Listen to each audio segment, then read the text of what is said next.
नमस्कार, मैं राजेश श्री अरविंदो सोसाइटी की तरफ से आपका स्वागत करता हूं। हम आपको शिक्षा में शून्य निवेश नवाचार कार्यक्रम ZIIEI द्वारा संकलित रोचक नवाचार के बारे में बताएंगे। हम इनोवेटिव पाठशाला के अंतर्गत UP2 बोर्ड की कक्षा 5 की गणित विषय के पुस्तक के पाठ 19 समय सारणी में थीम आधारित उपस्थिति नवाचार का क्रियान्वयन इस वीडियो में हम देखेंगे। सबसे पहले प्रस्तुत पाठ में जो मेरी समय सारणी है, समय सारणी जो है इसमें इसका जो सारांश है वो मैं आपको बताना चाहता हूँ। इस पाठ में समय के बारे में जानकारी बताई गई है कि समय 12 घंटे और 24 घंटे से किस प्रकार से ज्ञात किया जाता है, उसकी जानकारी किस प्रकार से ली जाती है। आइए हम बात करते हैं नवाचार की नवीनता के बारे में।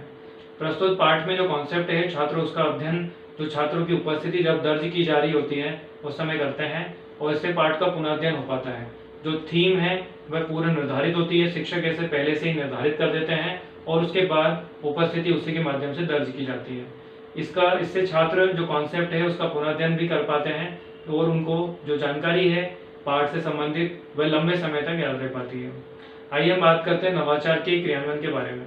नवाचार के क्रियान्वयन में प्रस्तुत पाठ में जो समय है उसमें 12 घंटे और 24 घंटे से संबंधित जानकारी का पुनः अध्ययन छात्रों से कराया जाता है। यदि हम बात करें नवाचार के क्रियान्वयन की अवधि के बारे में तो ये मात्र 20 मिनट की होती है। आइए हम बात करते हैं पूर्व प्रबंधन के बारे में। पूर्व प्रबंधन में जो शिक्षक हैं उनको एक समय सारणी बनानी होती है और उस समय सारणी को अपने शामपट पर लिखना होता है। तो अलग अलग ट्रेनों की जानकारी वो बना सकते हैं, जैसे कि उदाहरण के लिए मान लीजिए इलाहाबाद जंक्शन है। अब इलाहाबाद जंक्शन पे एक नौचंदी एक्सप्रेस है जो जिसका नंबर है 14,512 और उसके आने का समय है 9:50। तो इस प्रकार की जानकारी शामपट पर लिख दी जाती है। पहले ट्रेन का नंबर 14,512, फिर ट्रेन का नाम नौचंदी एक्सप्रेस और उसके बाद फिर लिख दिया जाता है आगमन का समय 9:50। ऐसे ही जो त्रिवेणी एक्सप्रेस है जिसका क्रमांक है 14,570, फिर ट्रेन का नाम त्रिवेणी एक्सप्रेस और फिर उसका आने का समय 20:35। तो इस तरीके से दो अलग अलग जानकारी हो गई। इसमें और भी कई सारे ट्रेनों के नाम शिक्षक अपनी आवश्यकता के अनुसार इसमें जोड़ सकते हैं और इस सारणी को बड़ा किया जा सकता है। जो भी उत्तर प्रदेश में जो भी पास के जो भी रेलवे स्टेशन है और वहाँ पर जो आने वाली ट्रेनों का समय है वह इसमें लिखाया जा सकता है और इस तरीके से मैंने आपको उदाहरण के तौर पे बताया। अगर हम बात करें शिक्षकों के लिए निर्देश की, तो शिक्षकों के लिए इसमें निर्देश है कि जो थीम है वो पूर्व निर्धारित होना चाहिए, जो कि 12 घंटे और 24 घंटे की जो घड़ी है उसको देखने का जो समय है ये पूर्व निर्धारित होना चाहिए। और इसके अतिरिक्त अगर हम बात करें तो उपस्थिति जब दर्ज की जा रही है तो क्रमानुसार ही दर्ज की जाएगी, जिससे कि जो छात्र हैं वह सभी इसमें सम्मिलित हो सकें और सभी की भागीदारी इसमें संभव हो सके। इसी के साथ साथ विनम्रता का ध्यान भी रखना होता है।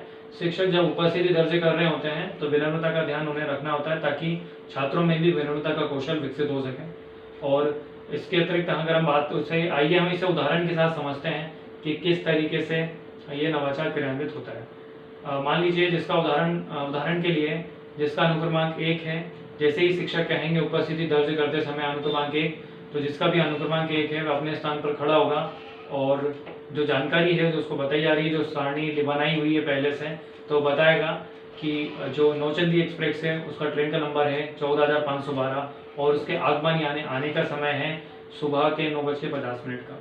तो इस तरीके से वह समय की जानकारी बता पाएगा, ट्रेन से संबंधित जानकारी और समय से संबंधित जानकारी, ट्रेन की जो संबंधित जानकारी है उसकी मदद लेके वे जानकारी बता पाएगा। आइए हम बात करते इस तरीके से नवाचार एक एक करके सभी से जो छात्र हैं उनके साथ क्रियान्वित होता है और जितने अंतिम अनुक्रमांक तक ये चलता रहता है। और इसी के साथ साथ अनुशासन का ध्यान रखना इसमें अत्यंत आवश्यक है। शिक्षकों का यह दायित्व है कि छात्रों से अनुशासन बनाए रखने के लिए कहें, जिससे कि ये जो नवाचार है आसानी से क्रियान्वित हो सके और प्रत्येक छात्र को समय की जानकारी बेहतर तरीके से प्राप्त हो सके। आइए हम बात करते हैं नवाचार के क्रियान्वयन से प्राप्त होने वाले प्रतिफल के बारे में। लंबाई, भार, पैसा, आयतन और इसके अतिरिक्त जो समय सारणी है, ऐसे संबंधित जो गणित की संक्रियाएं हैं उससे संबंधित जानकारी छात्रों को प्राप्त होती है और वे इसका दैनिक जीवन में उपयोग भी कर पाते हैं। इसके अतिरिक्त भार, आयतन वाली जानकारी भी उन्हें प्राप्त हो पाती है। भाषा की बारीकियों को समझते हैं और इसी से अपनी मौखिक भाषा में उसका इस्तेमाल करते हैं। कोई अपरिचित शब्द अगर आता है तो उसका अर्थ शब्दकोश से ढूंढते हैं। प्रस्तुत पाठ को फरवरी माह में पढ़ाया जाना चाहिए। और अगर हम बात करें NCF 2005 के उद्देश्यों की, तो बाल केंद्रित और विद्यार्थियों की सक्रिय भागीदारी के ऊपर ये नवाचार आधारित है, इसलिए ये एनसीएफ 2005 के उद्देश्यों की पूर्ति भी करता है। यदि हम बात करें विशेष आवश्यकता वाले छात्रों की, तो ये उनके लिए भी काफ़ी उपयोगी साबित होता है। प्रस्तुत पाठ में समय सारणी में आज हमने थीम आधारित उपस्थित नवाचार का क्रियान्वयन समझा। इस पाठ में और भी कई सारे नवाचारों का क्रियान्वयन किया जा सकता है। हम आशा करते हैं नवाचार अपने विद्यालय में आप अवश्य ही क्रियान्वित करेंगे। इस तरीके की कई और दिलचस्प नवाचार हम आपके समक्ष लाते रहेंगे। आपसे अनुरोध है आप हमारा YouTube चैनल जरूर सब्सक्राइब करें। यदि इस वीडियो को आप Facebook पर देख रहे हैं तो हमारा पेज ZIAEI जरूर लाइक करें। इस वीडियो में डिस्क्रिप्शन में एक लिंक दिया गया है जिस पर क्लिक कर आप इनोवेटिव पाठशाला ऐप डाउनलोड कर सकते हैं। इस वीडियो को देखने और लाइक करने के लिए आपका बहुत बहुत धन्यवाद।